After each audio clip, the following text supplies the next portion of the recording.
Hello, everyone. It's Mike from Downtown Comics. I'm here, as always, with James. James, how we doing? Good, Mike. How James about you? Rossman. I tend to not use your last name. Oh, it's all good. I apologize for that. Anyway, we're here to talk about comics. And the comics, this is for the week of February 12th, 2025. And we're coming up on Valentine's Day, so happy Valentine's Day to everyone.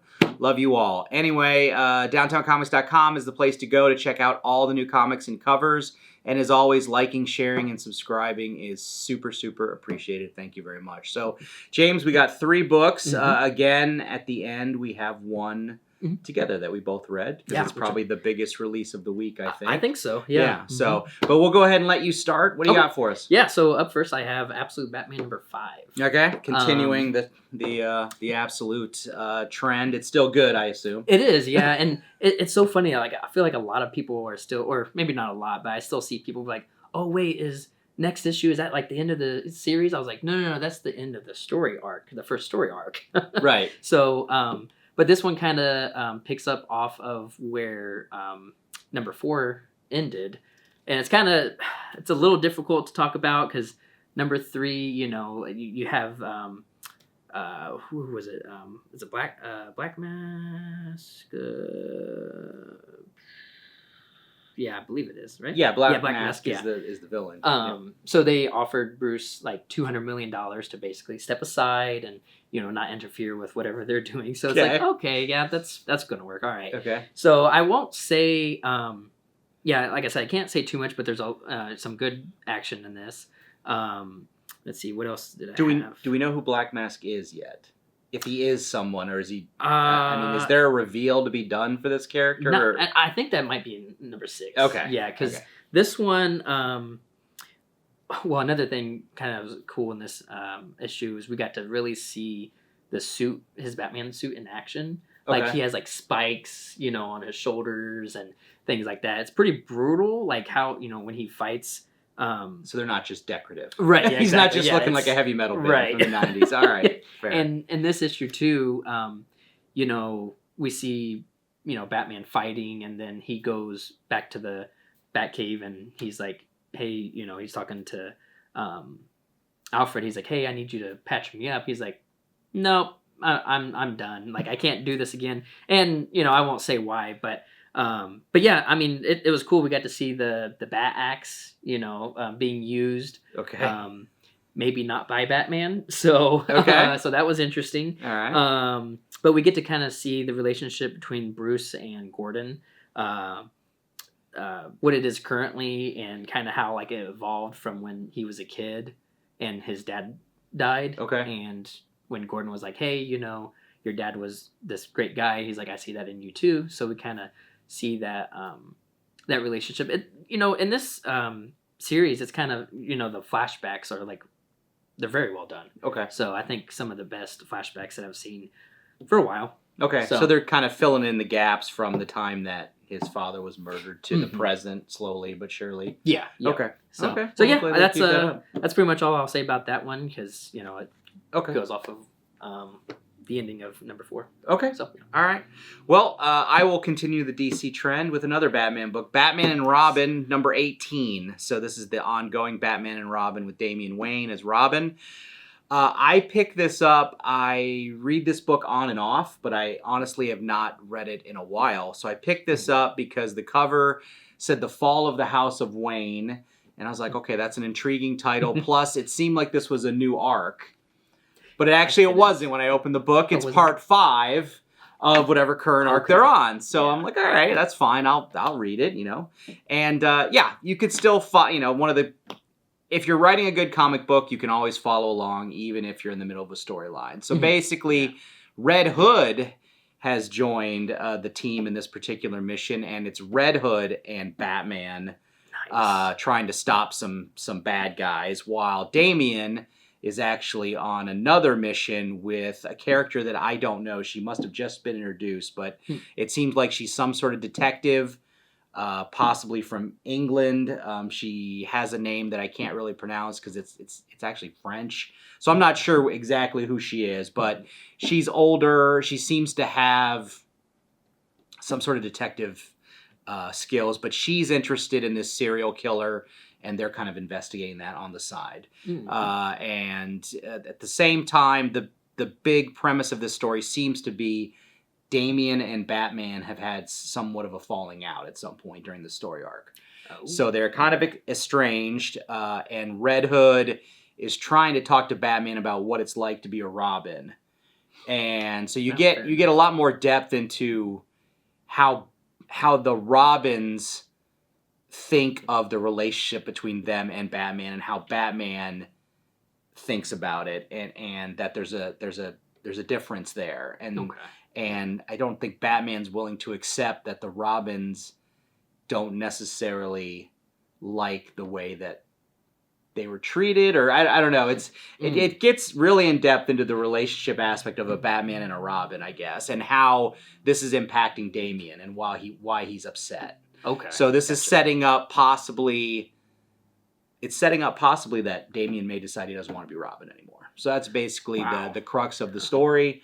Otherwise, the action is good. Yeah, you've got the straight up fighting the bad guys on the one hand, and then you've also got this serial killer thing going on. Involves the Scarecrow and possibly other villains. So there's a lot going on. I followed it pretty well. I'm sure I probably wanted to read the other ones to maybe get a bigger tapestry, but overall, it's a good book. I mean, like I said, every time I read it, I like it. It's just I just don't follow it a lot. But yeah, if you're looking for just a Batman and Robin book with some depth, I think this is a good title, and maybe worth reading the trade when it comes out, when the whole story's done. So, because I think there's probably it's part 5. So oh yes, yeah.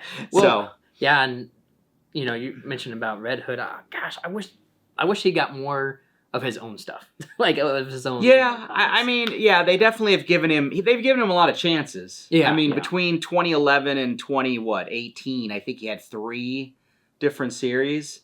Okay. Which are all pretty well regarded. Like, he had like 30 issues, gets canceled, they restarted. So it was like Red Hood and the Outlaws. Then it was Red Hood, Outlaws, and then it was Red Hood and the Outlaws again, I think. So I think he literally had 3 books that all went anywhere between 20 and 30 issues for this 5 to 8 year period in the 2000s. But yeah, since that, what was it? The Hill. I think it was like a 6-issue miniseries. It was Red Hood, The Hill. Okay. That ended a few months ago. That's like kind of the last time he had his own book. So yeah, I don't know what they're gonna do with the character. I'm sure he'll be back. I mean, I don't know. I like Jason Todd as a character. I'm not. Yeah. I don't know. I liked him when he was Red Hood and the Outlaws. I'm not sure if I like his current version or not. But I like what he has to say. He's got a different opinion about everything since he's kind of the outsider Robin. For sure. And of course, his death and stuff made him a little bit more anti-Batman in general. But he's still working with them, so, Cool. All right. Yeah. All right. So there you go. All right. So up next for me is Aquaman number 2. This I want to keep saying episode. This issue, I feel like is just pretty much as good as number 1. Okay. And number 1 was well received. It really was. So. But yeah, in this issue, or in the first issue, we we kind of see Aquaman back on the throne, and something basically attacks Atlantis. Atlantis disappears. His whole family disappears. So at the end of issue 1, we get like him and was it Batman and Wonder Woman? They go and there's this portal I think above the ocean or something like that, if I remember correctly. Okay. And he goes in and he sees the big Omega, dark side Omega symbol. Oh. And so that's basically where we end on the first issue. All right. And but in this one he kind of wakes up almost kind of on world, what did I put? Wakes up in kind of a world between worlds. Not like a void or anything, but where he is, where it starts out, it's very alien, very alien to him. Yeah. And but we let's see, but the whole issue we don't know exactly where he's at, so I don't, I think in issue 3 we might. But yeah, the way the story progresses, I don't think we're really supposed to know where he's at. And let's see, he gets attacked by a bunch of monsters, and it was interesting because there were some creatures that, some bigger monsters he gets attacked by, some smaller creatures, but the smaller creatures kind of remind me of the creatures in the Witcher game. Oh, and okay. I don't know if you've ever played that. I've kind of started Witcher 3. Oh, did you? I can't okay, say yeah, I've gotten deep into it. Okay, fair so, enough. Yeah. But yeah, it's kind of like this issue's kind of like very, what do I say, like Conan Witcher type of vibes. Okay. To it. So is the title itself gonna kind of go this fantasy magical route? Yeah. Okay. Because that's kind of how I would describe this issue, is kind of a dark fantasy. Okay. Yeah. Oh, interesting. All right. So let me see. Yeah, and again, like some great action in this. We do see, Aquaman can obviously control water now. Right. So he gets into a situation where there's no water around. It's just mud. Okay. And he's like, wait a second. He's like, that mud is, it's not solidified. He's like, so he pulls the water from that, and he's, fighting this other creature, and he ends up, kind of captured. Okay. And so he's like hung up, and there's someone else there. I won't reveal who that is because it's kind of a big like, oh my gosh moment. Okay. So but there's like a bunch of blood everywhere because they were ringing this guy for his blood, and so he's like, wait a minute. He's like, there's water inside this blood, so he pulls the water from that, and then he's still fighting this creature and stuff like that. So a lot of mystery was set up in it.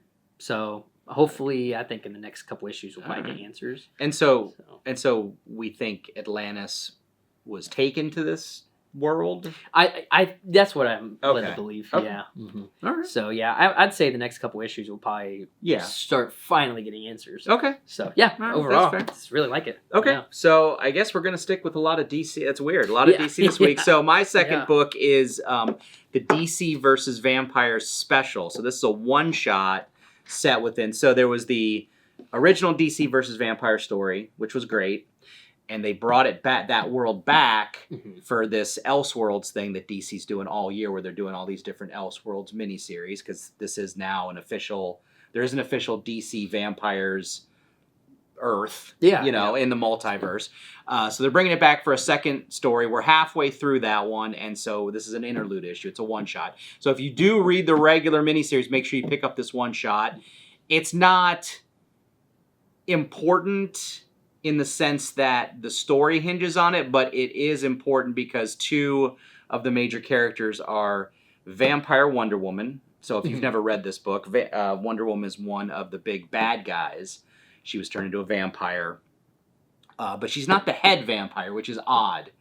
So that's kind of the crux of her. She's probably the most powerful vampire because she's obviously Wonder Woman and a vampire, but she's not the head of the vampire. She's still kind of an underling because she was turned by the head vampire, which is, that's the hierarchy, right? If you were turned, then you're subservient to that vampire. Yeah. So it's her, and then in the one story.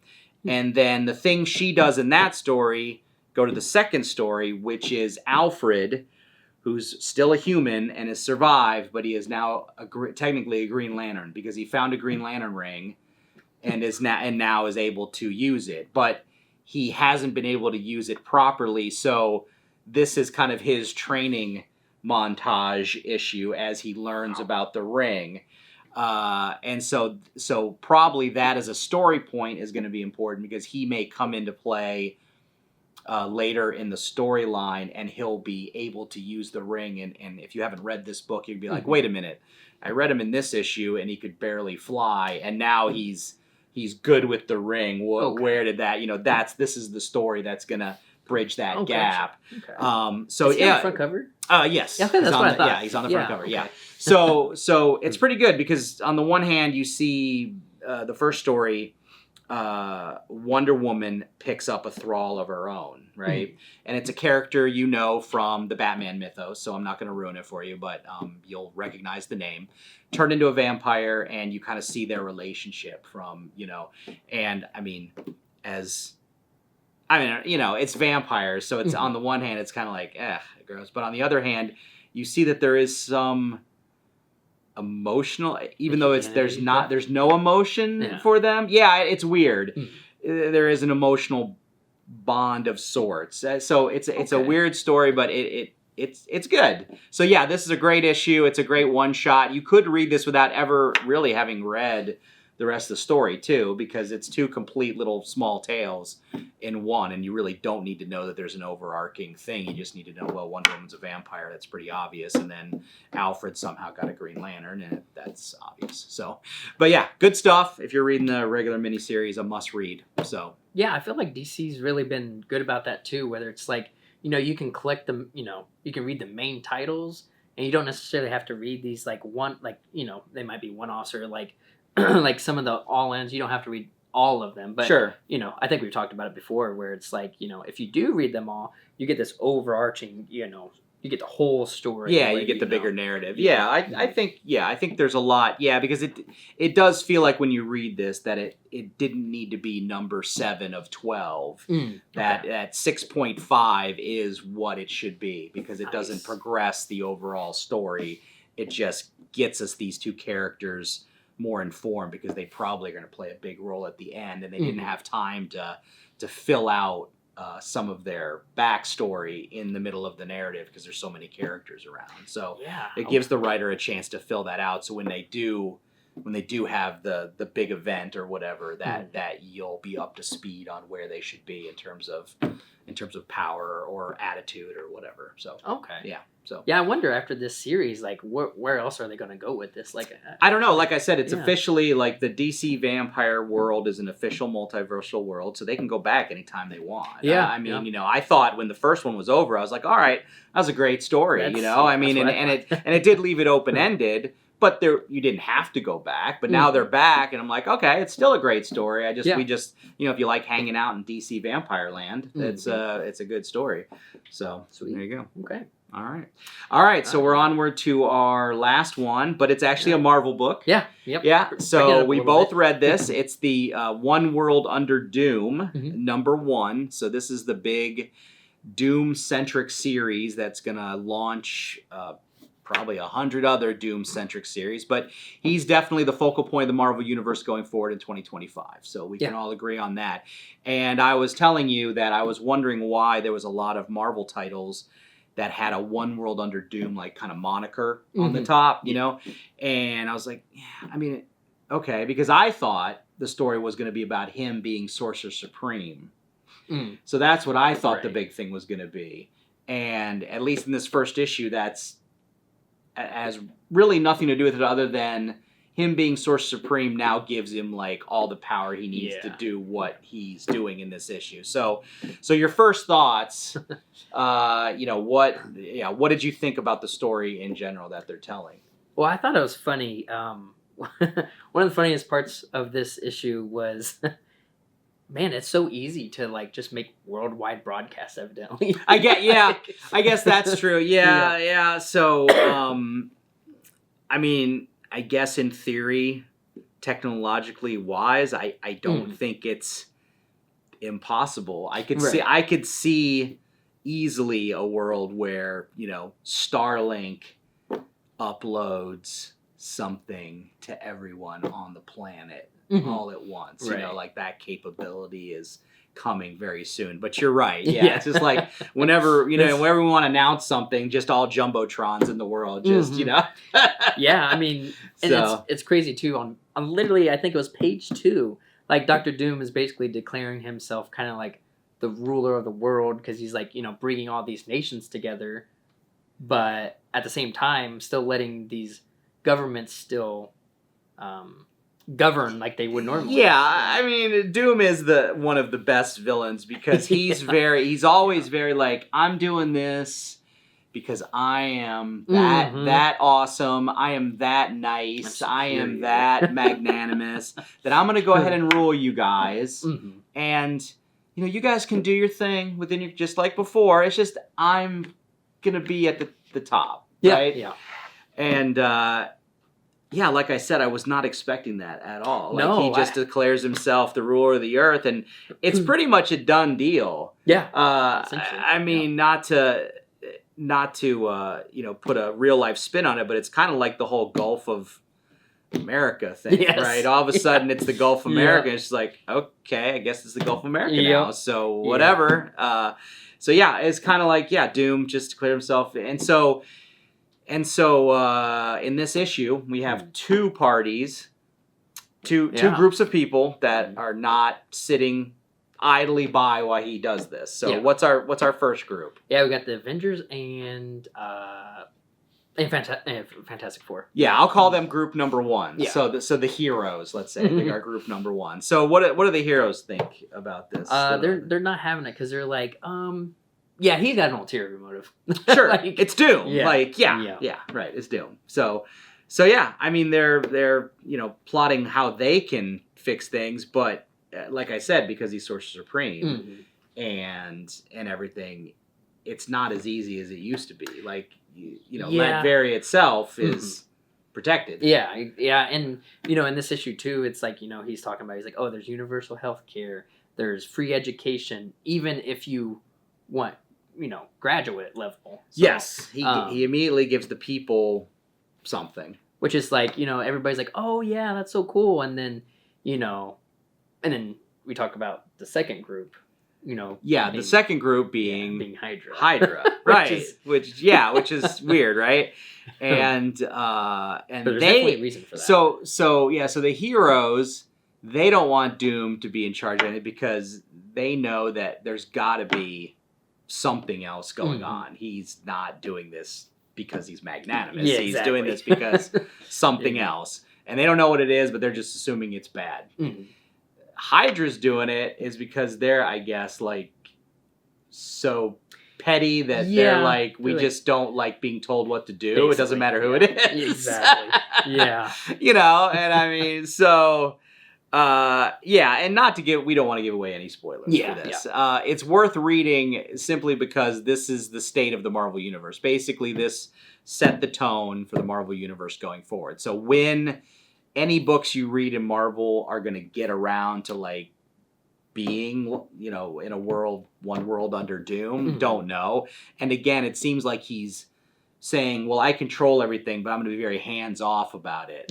Yeah. So, it's unclear. And it's also unclear, I mean, they haven't given us any reason to believe that other than the kind of the good things he's doing, where you can kind of say, oh, well, yeah, that'd be great if everyone in the world had free health care, and it would be great if everyone in the world could get an education to whatever limit they wish. So on the surface, that all sounds great. There's been nothing to say that isn't exactly what he's going to do. Yeah, right. So it's just, are you are you willing to accept the terms of this agreement, which is, total obedience.